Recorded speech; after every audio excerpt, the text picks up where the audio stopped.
G'day everybody, it's DJ here from the telly and I'm sitting in our beautiful downtown studios in Highton, Geelong, and with me, joining me in the studio is the man, the myth, the legend, beautiful in his Sri Lankan cricket toss and everything here. It is Mr. Lycon, aka Shane from Sydney. How are you, brother? Yo, what's up? I'm good, man. I'm blessed, you know what I'm saying? I get to be on the telly with DJ P. Who would have thought it, right? Like, this is next level. I know. Right If everybody's feeling a bit of a tremor in Geelong and thinking, what is this wild energy that's happening? It's because of the two legends here together at one time. Yeah, right. Oh, and plus, like, maybe the thousands of Sri Lankans that have turned up to Geelong for the cricket. That would also cause a tremor. Now, we got to get into the cricket in just a minute, but Yeah. while I've got you here on the telly, I need to talk to you about your musical journey, your hip-hop journey. Yeah. How long, well, for starters, we've obviously established that you're Sri Lankan. I don't know this part of your life. Did you come over from Sri Lanka or were you born over here, or what's the deal? Oh, yeah, I'm born over here. Actually, my parents came from Sri Lanka, but my brother and I are born here. Okay. But I've been to Sri Lanka many times growing up. So that's why it influences me so much, because I was always around the culture. Going to cricket games and stuff too. Can't tell. Yeah. Can't tell at all. Yeah. And it's like, my mom cooking all this dope Sri Lankan food and so for me, I guess for my music journey, it did start like fairly young, like through my brother, like getting into hip hop, because he was the one who shared hip hop with me. So there's you and your brother. Your brother's older than you. So you've got that classic younger brother story of trying to compete with your older brother with his music, trying to keep up with him. Yeah. So what type of artists did he introduce you to? Oh, so he introduced me to like DMX, Tupac, Ludacris, like very bad those kind of influence. guys. Very bad Yeah, influence. and none of them were good influences, really. Tupac had a few nice, meaningful songs. So did DMX. I'm sure he was only sharing the good stuff, right? Yeah. Well, exactly. So along the way, now, is your family a Christian family, or did you come from somewhere, All right. Like my brother and I thought we were Christian growing up, but then we didn't really know what it meant to be while you're Christian. listening to DMX and Ludacris and everything else. Right. But my mom and dad were definitely Christians and raised us with God first. Like my mom was reading like the kids' Bible to me growing up and all of that. Yeah. But I didn't really. I don't know. Like, I thought I was a Christian because Jesus died for me, so I can do whatever I want because he died for me. It was kind of like a little bit skewed or twisted. Yeah.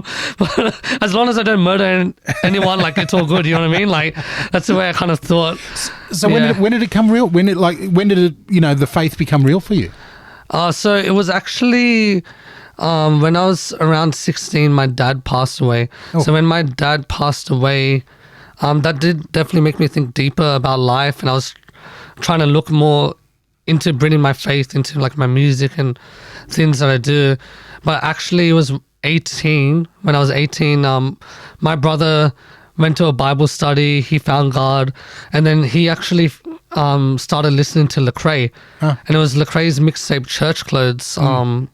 Just listening to that project, he was like, I got to share it with Shane, like me, right? Yeah. So like he shared it with me, and I just listened to that project. I'm just like, man, this is so much realer than anything I've ever heard in my life.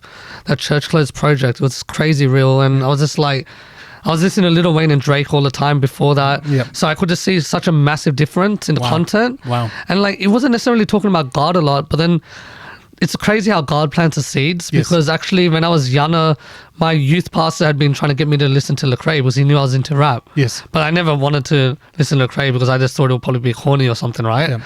But like all Christian rappers, corny. Yeah, right, exactly. But then like when I was just listening to it and I knew he was a Christian, I was like, I should be reading the Bible. Like, I should read the Bible, because I haven't touched the Bible since my mom read it to me as a kid, like when I was 5 or 6. So then, at the age of 18, after listening to that mixtape, I read Genesis, first few chapters. Then I read the gospel, one of the gospels, I can't remember which one. And this was all overnight. Wow. I became a Christian in the morning, because basically the thing that appealed to me the most was you know the term in hip hop, real recognize real, right? Yep, yep. So I was just like, okay, if I claim to be real and then I've just read about Jesus's life and I don't recognize him as real, Yeah. then like I'm fake. So I was like, I got to recognize him now because he's a realist. you I know? like it. And so Yeah. that sort of took, not only a faith journey for you personally growing up, but that also took your music and everything to the next level Yeah. of what you wanted to do there. So Yeah. how does this, this little, Sri Lankan background kid growing up in Sydney, how do you actually go, right, I'm actually going to grab the microphone, I'm going to start making beats, I'm going to get involved and do hip hop. How did that happen? Right. Oh, wow. That's really interesting. I guess I was blessed at the age of around 16 because I started rapping. I was blessed to have a friend. Shout out to Anthony. Dude is a legend. One of my best friends, growing up and still someone really close to me. So he actually had a studio at his place and he would allow me to come and record Wow. and stuff at the age of 16. And that was definitely the start of my journey. But then I think honestly where my journey starts as well is my cousins are musicians in Sri Lanka. So because of that, I always had the belief once I got into music, I could do music. Yeah. And when you say they're musicians in Sri Lanka, they're actually quite popular musicians in Sri Lanka. Yeah, Yeah, exactly. Yeah, Like number one hit type of yeah, guys. it's kind of hard because I'm just am I meant to mention the name or not? You know what I mean? Because I don't want to be gloating, but then I also don't want to get them into anything. No. They're big time. Yeah. you give them a shout out. What's their names? Yeah. So I got my cousin Santosh as part of Bhatia and Santosh BNS, and then I got my cousin Dushyant.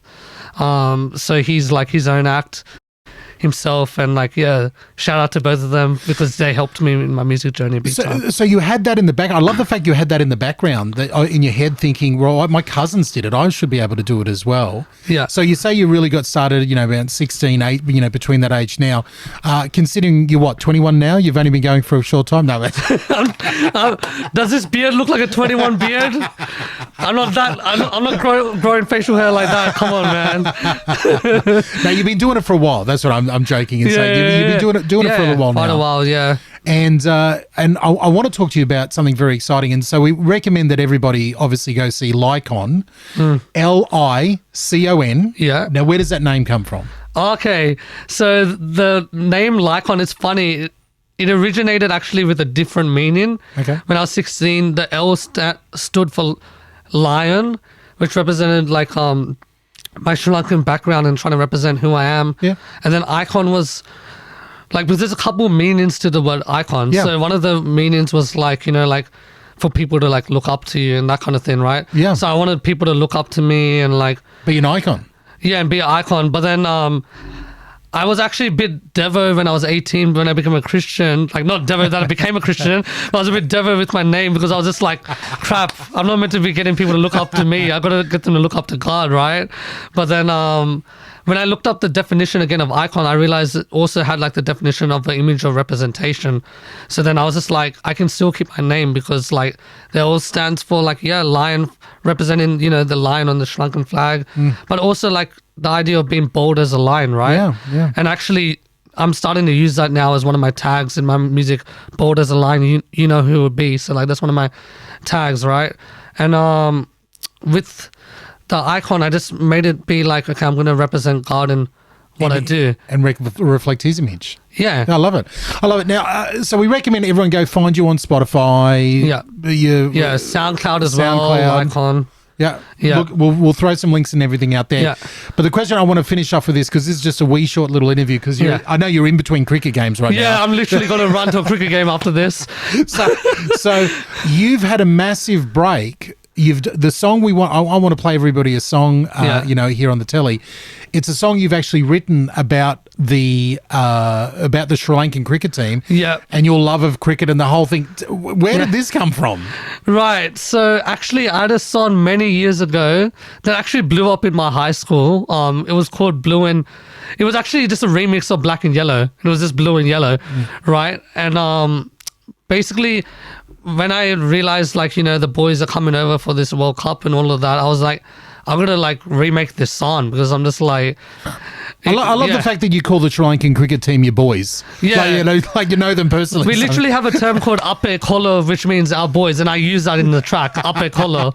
But anyways, so like, yeah, like I wanted to remake the track, so I got my friend to recreate the melodies and change it up a little bit because you know, copyright and stuff. I'm not trying to get sued by Wiz Khalifa.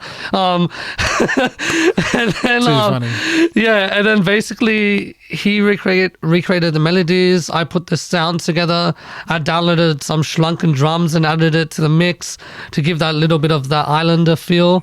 And I hope you guys like it. It's on Spotify. I'm gonna be trying to release a music video very soon for it, hopefully in the next week or two. All you got to do while you're here in Geelong and watching the games is make sure you give all your family and all the other Sri Lankans, tell them all to pull out their cameras, their iPhones. You go down and streak on the field, down the bottom with the boys. Video clip made right there. That's all we need. That's all we need. You down there, it'll go viral. Most expensive video clip ever, like $10,000 each for all getting on the field. Fantastic, love it. No, this is good. I'm super stoked, and we'll wrap it up with this because I do know you got to run out the door. Coming up next month, November in Australia, when it comes to Christian hip hop in Australia, everyone knows it's the month for Uprock. You're going to be there at Uprock. Yeah, of course. What are you looking forward to Uprock? I mean, Uprock is where we first met. Many moons ago. Yeah. What are you looking forward to this Uprock? Oh, it's always the community, right? Like bringing everyone together from such different walks of life that all try to live for God and like love hip hop. It's something really special and unique that you can barely find in the world. So it's really special, and I'm definitely looking forward to our bro Rylan Jr. coming through. Like that's gonna be sick. So yeah, man, I'm just looking forward to actually getting to like see everyone and see some new faces, you know. Shout out to all the new faces coming, brother. It's been an absolute blessing having you. Thanks, bro. You better get your all your gear on to get out there and playing with the boys. I'm just gonna run right now. Oh, sorry guys, I gotta leave. By the way, just before I leave, that performance that I'm doing this Sunday is gonna be at Olympic Park, Cathy Freeman Park. It's gonna be free. It's gonna start at 1:30. The event, and there's gonna be Group A winner versus Group B runner-up, which I don't know who will be yet. And then it's going to be India versus Pakistan, which is always epic.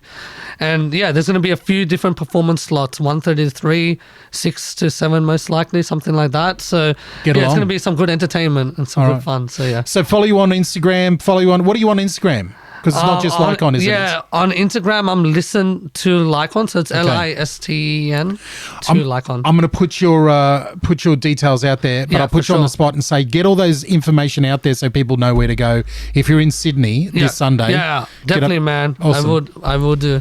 Bless you, bro. Thank you so much for being here. Thank you, man. Appreciate you having me. Peace, people.